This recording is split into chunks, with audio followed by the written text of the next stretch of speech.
Bu o'yin juda muhim edi, chunki siz ochko yo'qotdingiz. Jamoaga endi avvalgidan ham ko'proq harakat qilish kerakligini qanday yetkazasiz?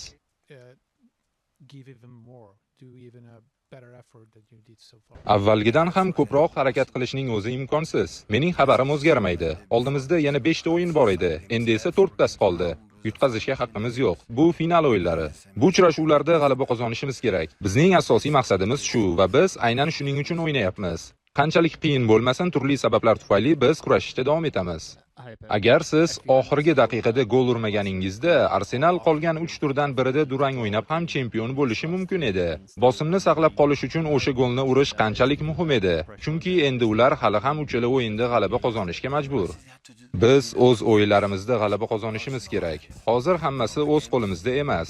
Agar ular barcha o'yinlarni yutsa, chempionlik Arsenalga nasib etadi. Biz qilishimiz kerak bo'lgan yagona narsa navbatdagi o'yinda g'alaba qozonish. Hozir eng muhimi yaxshi tiklanish, chunki oldimizda har 3 kunda bir o'yin bo'ladigan zich taqvim turibdi. Bizni aynan shunday sinovlar kutmoqda.